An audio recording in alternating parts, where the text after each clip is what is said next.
بسم اللہ الرحمن الرحیم الحمد للہ رب العالمین والصلاة والسلام علی النبی الکریم الامین وعلی آلہ وصحبہ اجمعین اما بعد۔ برادران اسلام، اللہ رب العزت کا بہت بڑا فضل ہے، کرم ہے، احسان ہے،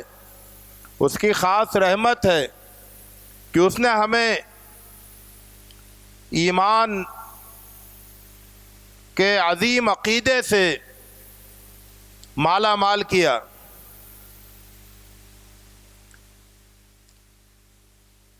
اللہ پر ایمان، آخرت پر ایمان، اللہ کے آخری رسول حضرت محمد مصطفیٰ صلی اللہ علیہ وسلم پر ایمان، اللہ کی آخری کتاب قرآن مجید پر ایمان، یہ وہ بہت بڑی دولت ہے جو کسی انسان کو حاصل ہو سکتی ہے۔ اور ایمان وہ عظیم طاقت ہے، وہ عظیم عقیدہ ہے جس کے اثرات انسان کی پوری زندگی پر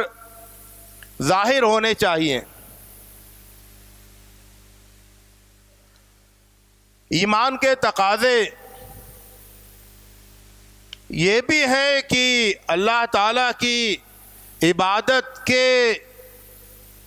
کی جو بھی صورتیں عطا کی گئی ہیں ان تمام صورتوں کو اختیار کیا جائے۔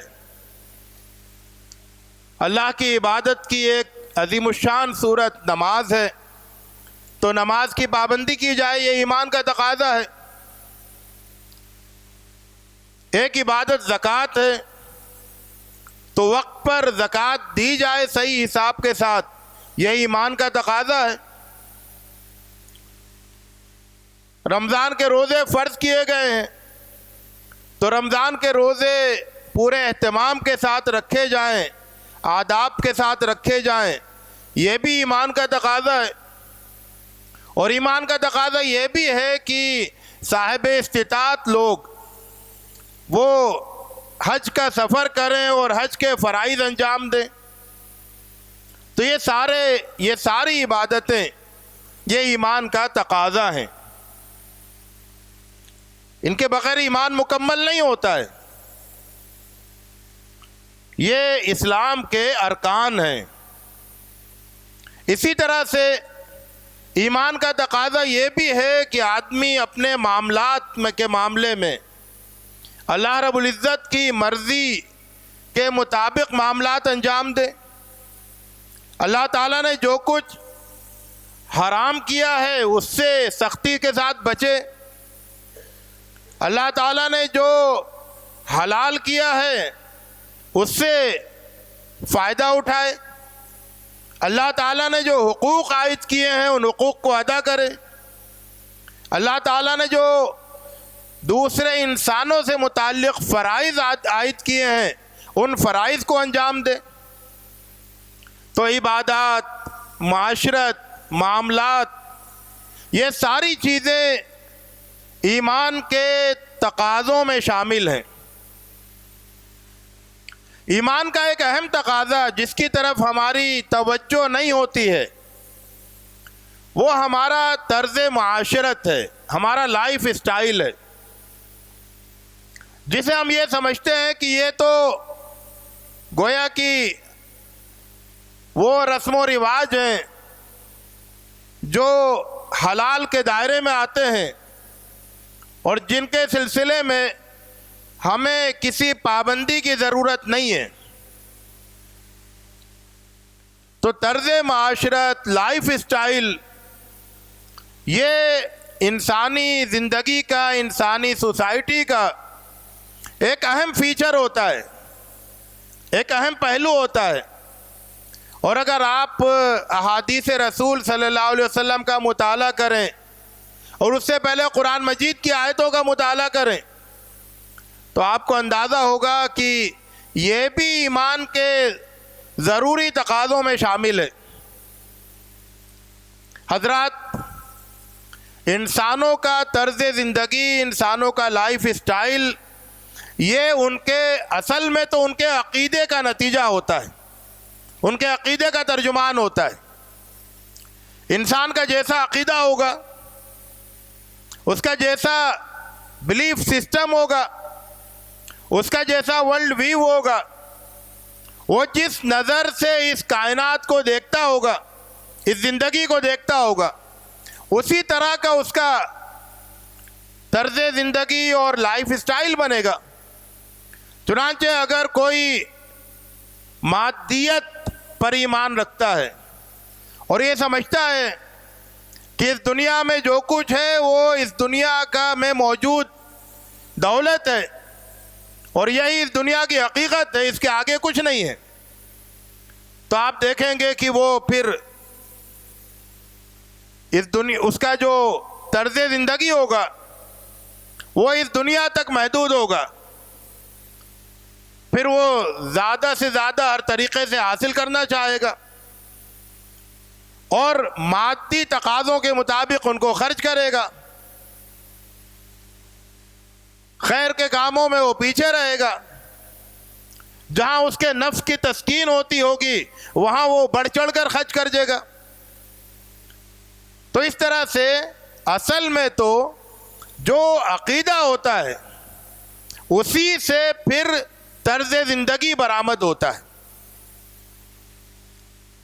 تو اگر اللہ پر ایمان یہ عقیدہ ہے، آخرت پر ایمان یہ عقیدہ ہے، تو خود بخود طرز زندگی پورا بدل جائے گا اور یہ دیکھا جائے گا کہ اللہ تعالیٰ کی مرضی کے مطابق کیسے زندگی گزاری جائے۔ لیکن اگر آپ یہ دیکھیں کہ عقیدہ تو ایمان کا ہے لیکن طرز زندگی ایمان کے مطابق نہیں ہے، کچھ اور ہے، تو اس کا مطلب یہ ہوا کہ عقیدے کا جو ایمان سے کنیکشن ہونا، ایمان کا جو یا عقیدے کا جو طرز زندگی سے کنیکشن ہونا چاہیے تھا وہ کنیکشن نہیں ہوا ہے۔ یعنی عقیدہ کچھ اور ہے اور طرز زندگی کا کنیکشن کسی اور عقیدے سے ہو گیا ہے۔ تو اللہ پر ایمان رکھتے ہیں، آخرت پر ایمان رکھتے ہیں اور زندگی ان لوگوں کی طرح سے گزارتے ہیں جن کا اللہ پر ایمان بھی نہیں ہے اور آخرت پر ایمان بھی نہیں ہے۔ تو یہ دیکھتے رہنا چاہیے بہت سنجیدگی کے ساتھ کہ ہمارا طرز زندگی ہمارے عقیدے کے مطابق ہے یا نہیں، ہمارے طرز زندگی کا جو کنیکشن ہے وہ ہمارے عقیدے سے جڑا ہوا ہے کہ نہیں۔ اللہ کے رسول صلی اللہ علیہ وسلم کی کچھ حدیثیں میں آپ کو سناؤں گا جس سے آپ کو اندازہ ہوگا کہ طرز زندگی کا ایمان سے کتنا گہرا تعلق ہے۔ کہ مثال کے طور پر ہم یہ سمجھتے ہیں کہ اگر حلال روزی ہے، روزی حلال ہے تو پھر آپ جتنا چاہیں کھائیں، اس کے سلسلے میں کوئی ضابطہ نہیں ہے۔ چنانچہ اس کا نتیجہ کیا ہوتا ہے کہ تقریبات کے موقع پر، دعوتوں کے موقع پر ایک طرح سے کھانے میں مقابلہ ہوتا ہے۔ اوور ایٹنگ، زیادہ کھانا، یہ ہر ایک کی یہ کوشش ہوتی ہے۔ بہت سے لوگوں کا معاملہ یہ ہے کہ وہ گھر میں تو بہت حساب سے کھاتے ہیں اپنی آمدنی کے مطابق، لیکن گھر کے باہر جب کسی دعوت میں جاتے ہیں تو وہاں پر پھر وہ اپنے سارے ارمان پورے کر لینے چاہتے ہیں کھانا کھانے سے متعلق۔ تو یہ معاملہ طرز زندگی کا ہے، لائف اسٹائل کا ہے۔ اوور ایٹنگ، زیادہ کھانا، یہ طرز زندگی کا ایک مسئلہ ہے۔ تو اللہ کے رسول صلی اللہ علیہ وسلم نے اس کو ایمان کا مسئلہ بتایا، فرمایا کہ ان المؤمن یاکل فی معی واحد والکافر یاکل فی سبعۃ امعاء، کہ جو ایمان والا ہے، مومن ایمان والا، وہ ایک ہاتھ میں کھاتا ہے، اور جو ایمان نہیں رکھتا ہے، ایمان کے مخالف عقیدہ رکھتا ہے، وہ 7 ہاتھوں میں کھاتا ہے۔ اس کا مطلب یہ ہوا کہ کھانے کو اپنا مقصد بنا لینا اور زیادہ کھانے کی دوڑ میں شامل ہونا، یہ ایمان والے کو زیب نہیں دیتا ہے، یہ ایمان کے خلاف ہے۔ ہم سمجھتے ہیں کہ یہ تو لائف اسٹائل کا مسئلہ ہے، یہ تو کوئی بڑی بات نہیں ہے، کھانا جو ہم کھا رہے ہیں وہ تو حلال ہے، لیکن معلوم ہوتا ہے کہ نہیں، اس کا تعلق تو طرز زندگی سے ہے۔ اگر تمام اہل ایمان اس پر عمل کرنے لگیں کہ بھئی کھانا کھانے میں بھی ایک احتیاط، ایک توازن، ایک مناسب مقدار، تو اس کا نتیجہ کیا ہوگا؟ اس کا نتیجہ یہ ہوگا کہ ایک بہت ہی پاکیزہ طرز زندگی کا ہم نمونہ پیش کر سکیں گے صرف اپنے اجتماعی دسترخوانوں پر۔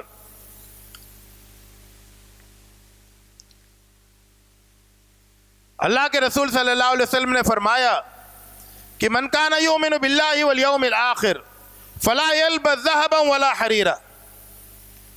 پہلے زمانے میں جو طرز معاشرت تھی،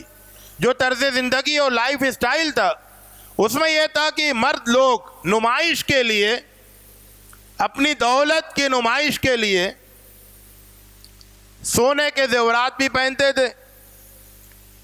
اور سونے کی چیزیں پہنتے تھے، قیمتی ریشم کے کپڑے پہنتے تھے، اور اس طرح سے وہ نمائش کرتے تھے اپنی دولت اور اپنی حیثیت کی۔ اور پھر وہ جو ریشم کا کرتا ہوتا تھا وہ زمین پہ سے لٹکتا گھسٹتا ہوا جاتا تھا۔ تو اللہ کے رسول صلی اللہ علیہ وسلم نے فرمایا کہ جو اللہ پر اور یوم آخرت پر ایمان رکھتا ہے وہ سونا نہیں پہنے، وہ ریشم نہیں پہنے۔ عورتوں کو اجازت دی گئی، کیونکہ عورتیں تو گھر میں رہتی ہیں، گھر میں تو زیادہ نمائش کا موقع نہیں ہوتا ہے، لیکن مرد تو باہر نکلتے ہیں، تو مرد تو ہر وقت اس کی نمائش کرے، تو نمائش کے اوپر پابندی لگا دی گئی، شو بازی کے اوپر پابندی لگا دی گئی۔ اسی طرح سے جو مغربی طرز زندگی ہے اس میں مردوں عورتوں کا اختلاط، ان کا تنہائی میں بیٹھنا اور اس طرح کی حرکتیں وہ کوئی معیوب نہیں سمجھی جاتی ہیں، لیکن آپ دیکھیے کہ اللہ کے رسول صلی اللہ علیہ وسلم نے فرمایا کہ من کان یؤمن باللہ والیوم الآخر فلا یخلون بامرأۃ لیس بینہ وبینہا محرم، کہ جو اللہ پر اور یوم آخرت پر ایمان رکھتا ہے، معاملہ کوئی چھوٹا نہیں ہے، جو اللہ پر اور آخرت کے دن پر ایمان رکھتا ہے تو وہ کسی عورت کے ساتھ جس کا وہ محرم نہیں ہے یا وہاں کوئی محرم موجود نہیں ہے اس کا، اس عورت کے ساتھ وہ تنہائی میں نہیں بیٹھے۔ اسی طرح سے اللہ کے رسول صلی اللہ علیہ وسلم نے فرمایا کہ لیس منا، وہ ہم میں سے نہیں ہے، ہم میں سے نہیں ہے، مطلب یہ کہ وہ ہم مسلمانوں میں سے، اہل ایمان میں سے نہیں ہے۔ کون؟ من لم یرحم صغیرنا ولم یوقر کبیرنا، کہ جو ہم چھوٹوں کے ساتھ شفقت سے نہیں پیش آئے اور بڑوں کا احترام نہیں کرے، تو وہ جو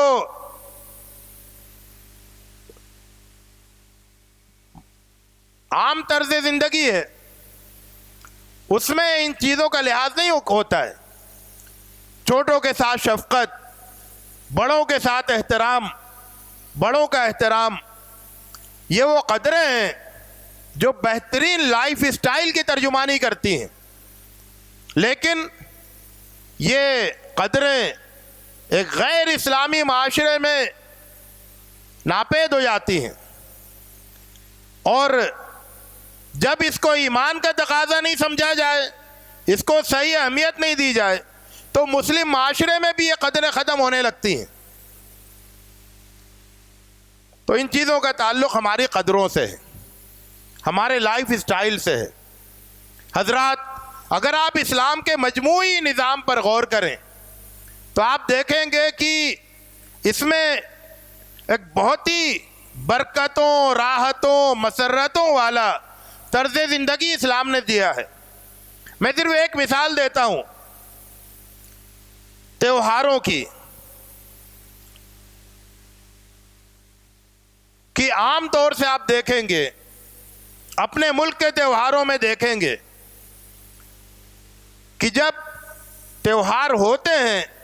تو اس کے نتیجے میں عام زندگی وہ متاثر ہو جاتی ہے۔ روڈ پر جام لگ جاتا ہے، لوگوں کا گزرنا مشکل ہو جاتا ہے، شور ہنگامہ ہوتا ہے، رات بھر پٹاخے پھوڑے جاتے ہیں، دن میں سڑکوں پر ہنگامہ ہوتا ہے، اور عام زندگی متاثر ہو جاتی ہے، راستے بند کر دیے جاتے ہیں۔ لیکن آپ یہ دیکھیں کہ اللہ کے رسول صلی اللہ علیہ وسلم نے جو تہوار کا طریقہ بتایا، کر کے دکھایا، عید الفطر کا تہوار دیکھیے، عید الاضحیٰ کا تہوار دیکھیے، کہ اس میں تمام یعنی پورا جو ماحول ہے اس میں کوئی بھی چیز متاثر نہیں ہوتی ہے، راستوں کی نقل و حرکت پر کوئی فرق نہیں پڑتا، لوگ دور آبادی کے باہر عیدگاہ میں جا کے نماز ادا کرتے ہیں، کوئی شور نہیں ہوتا، کوئی ہنگامہ نہیں ہوتا، کوئی لوگوں کو تکلیف دینے والی حرکت نہیں ہوتی۔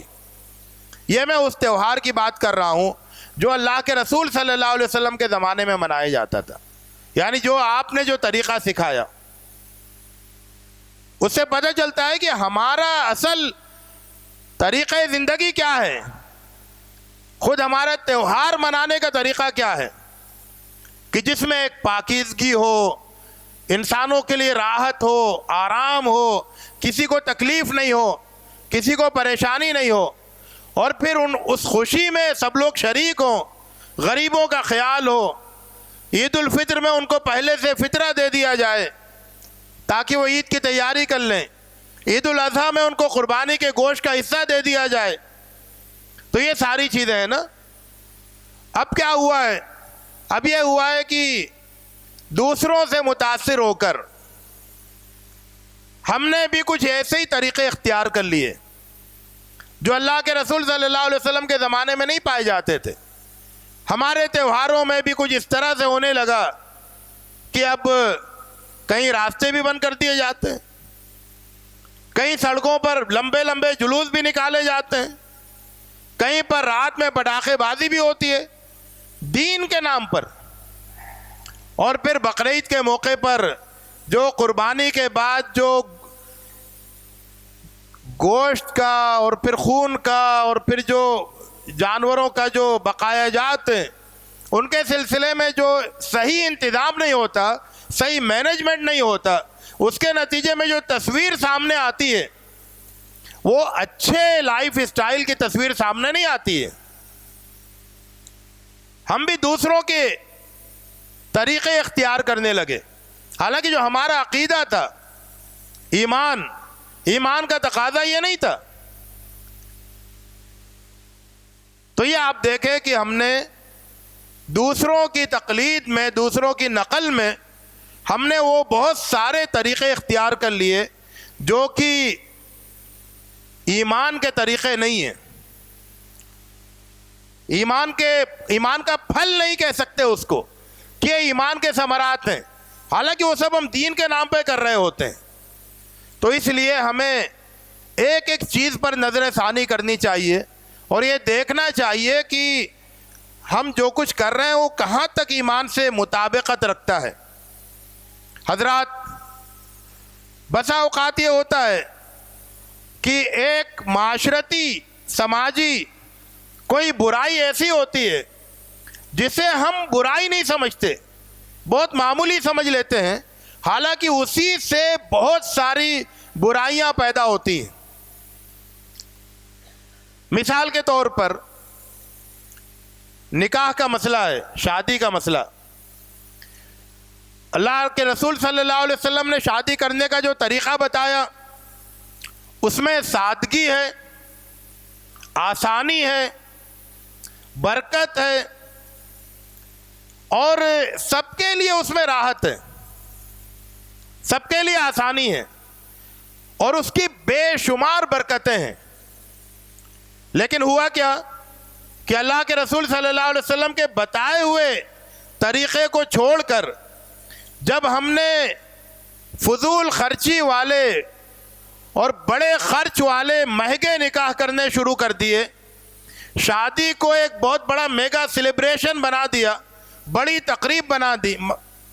تو اس کے نتیجے میں کیا ہوا؟ اس کے نتیجے میں یہ ہوا کہ نکاح مشکل ہو گیا۔ جب نکاح مشکل ہوتا ہے تو زنا اور بدکاری آسان ہو جاتی ہے۔ اس کے نتیجے میں یہ ہوا کہ لوگوں کی شادیوں میں تاخیر ہونے لگی، اور یہ اس کے اپنے برے نتائج ہیں۔ اور پھر یہ ہو گیا کہ معاشرے کا ہر آدمی اس فکر میں بوجھل ہو گیا کہ وہ کیسے اپنی بچی یا اپنے بچے کی شادی کرے۔ تو بہت سے لوگ ایسے ہیں جو کہ کئی سال کماتے ہیں صرف اس لیے کہ وہ اس کئی سال کی محنت اور کمائی کا جو حاصل ہو اس سے وہ ایک بڑی شادی کر دیں۔ اور اسی طرح سے بہت سے لوگ ہم جانتے ہیں کہ وہ اپنی زمین بیچ دیتے ہیں یا اپنا بچا ہوا سرمایہ بیچ دیتے ہیں، لگا دیتے ہیں تاکہ وہ ایک بڑی سی شادی کر لیں۔ بہت سے لوگ بینک سے سودی قرضے لیتے ہیں تاکہ وہ شادی کریں۔ تو کیا شادی ایسا کام ہے جس کے لیے اتنی مشقتیں اٹھائی جائیں، اتنا بڑا بوجھ انسانوں کے سر پہ لادا جائے؟ تو شادی جو ایک بہت آسان عمل تھا، بہت سادہ عمل تھا، اس کو کیا کیا ہم نے اپنے غلط طرز زندگی سے، اپنے غلط لائف اسٹائل سے اس کو ایک بہت بڑا بوجھ بنا دیا۔ حضرات، ایک بہت بڑی برائی ہے اور وہ ہے نمود و نمائش کی برائی۔ یعنی ہم لوگ اپنی دولت کا اظہار کرنا چاہتے ہیں، دکھانا چاہتے ہیں کہ ہم دولت مند ہیں، اور اس برائی میں وہ لوگ بھی شامل ہیں جن کے پاس دولت نہیں ہوتی ہے، پھر بھی وہ کوشش کرتے ہیں کہ وہ دولت دکھائیں، کیونکہ ایک مقابلہ ہو رہا ہے نمائش کا، دولت کی نمائش کا مقابلہ۔ اور اس مقابلے کے لیے، اسی کے اظہار کے لیے مہنگی شادیاں کی جاتی ہیں، مختلف خرچیلی تقریبات کی جاتی ہیں، تام جام مہنگے سامان خریدے جاتے ہیں، مہنگے کپڑے خریدے جاتے ہیں، بہت مہنگے موبائل لے کے چلتے ہیں لوگ، بہت قیمتی گھڑیاں باندھتے ہیں، ایک ایک چیز میں یہ دکھاتے ہیں کہ بھئی اس میں اتنا زیادہ میں خرچ کر سکتا ہوں۔ اس کا نتیجہ کیا ہوتا ہے اس نمائش کا؟ کہ اس نمائش کے نتیجے میں کتنی برائیاں پیدا ہوتی ہیں کہ جو نمائش کرتا ہے اس کے دل میں گھمنڈ پیدا ہوتا ہے، غرور پیدا ہوتا ہے کہ میں پیسے والا ہوں۔ یہ غرور، یہ گھمنڈ اس کے بچوں میں منتقل ہوتا ہے، ان کے اندر ایک احساس برتری پیدا ہوتا ہے۔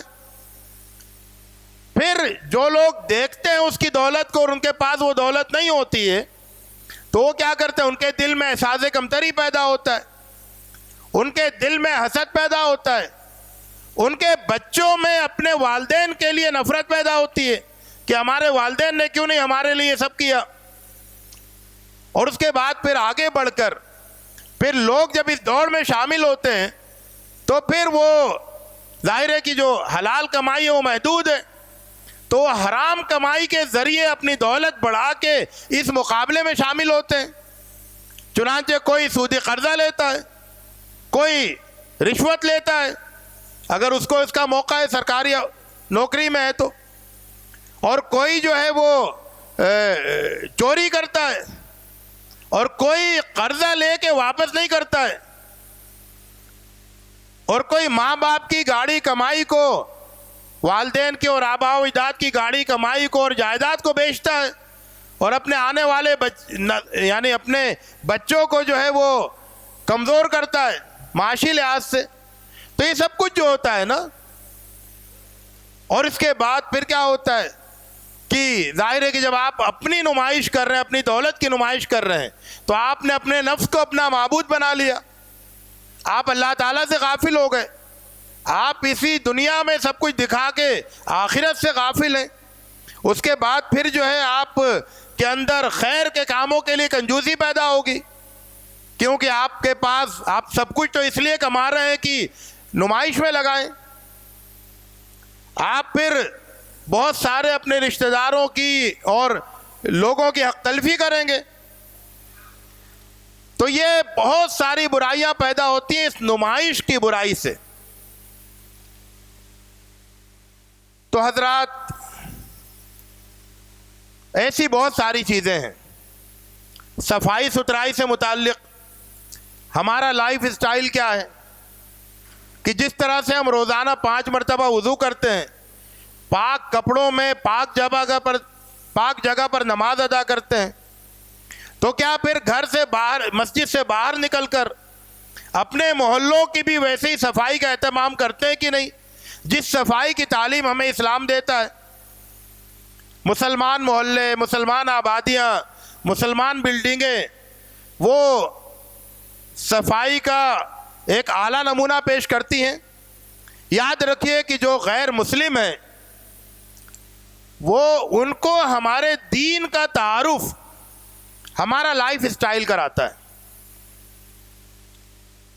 ہماری عبادت وہ نہیں دیکھتے ہیں، ہمارے معاملات وہ کچھ لوگوں سے پیش آتے ہیں، لیکن ہمارا عمومی طرز معاشرت وہ ہمارا اصل تعارف ہے۔ کہ لوگ جب ایک مسلم آبادی میں آئیں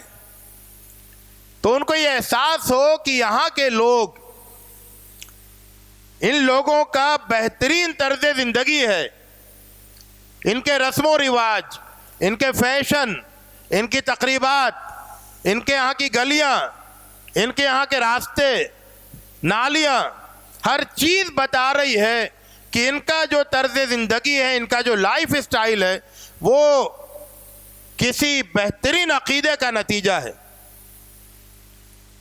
تو ہمارا طرز زندگی، ہمارا طرز معاشرت، ہمارا لائف اسٹائل حضرات وہ ہمارا چہرہ ہے، اس کو دیکھ کر دوسرے لوگ ہمارے بارے میں رائے قائم کرتے ہیں۔ اور جو بہت ہی اہم بات ہے وہ یہ کہ اچھا طرز زندگی وہ ایمان کا تقاضا ہے۔ جیسا کہ میں نے آپ کو بتایا، فضول خرچی کو ہم سمجھتے ہیں کہ چھوٹی بات ہے، کوئی بڑی بات نہیں ہے، لیکن قرآن مجید میں کیا کہا گیا ہے کہ ان المبذرین کانوا اخوان الشیاطین، کہ فضول خرچی کرنے والے شیطان کے بھائی ہیں۔ بات ایمان کی ہے، آپ شیطان کی پارٹی میں ہیں یا اللہ تعالیٰ کی پارٹی میں ہیں، تو یہ آپ کو طے کرنا ہے۔ تو آپ کا طرز زندگی یہ بتاتا ہے کہ آپ کا ایمان کتنا شعوری ہے، آپ اپنے ایمان کے تقاضوں سے کتنا واقف ہیں۔ اور اس کے نتیجے میں یقین مانیے کہ اگر آپ نے ایمان کے تقاضوں کو پورا کرتے ہوئے صحیح اسلامی لائف اسٹائل کو اختیار کیا تو اس کی برکتیں وہ آپ کو بھی پہنچیں گی، آپ کی آنے والی نسلوں کو بھی پہنچیں گی۔ ورنہ تو پھر یا تو آپ اپنی زندگی میں قرضوں کے بوجھ تلے دب جائیں گے، یا پھر اپنے آنے والی نسلوں کو اس کے بوجھ تلے دبا کے جائیں گے۔ آپ اپنی زندگی کو پرمشقت اور مشکل بنائیں گے اور آنے والی نسلوں کی زندگی کو پرمشقت اور مشکل بنائیں گے۔ اسلام میں، اسلام کے طرز زندگی میں آسانی ہے، آسانی، سادگی ہے اور راحت ہے، سکون ہے، ایک دوسرے کو خوش کرنا ہے۔ تو اللہ رب العزت سے دعا ہے کہ وہ ہمیں ایمان کے تقاضوں کو سمجھنے کی، ان پر غور کرنے کی اور اپنی زندگی کا حصہ بنانے کی، ان پر سختی سے عمل کرنے کی توفیق عطا فرمائے۔ وآخر دعوانا ان الحمد للہ رب العالمین۔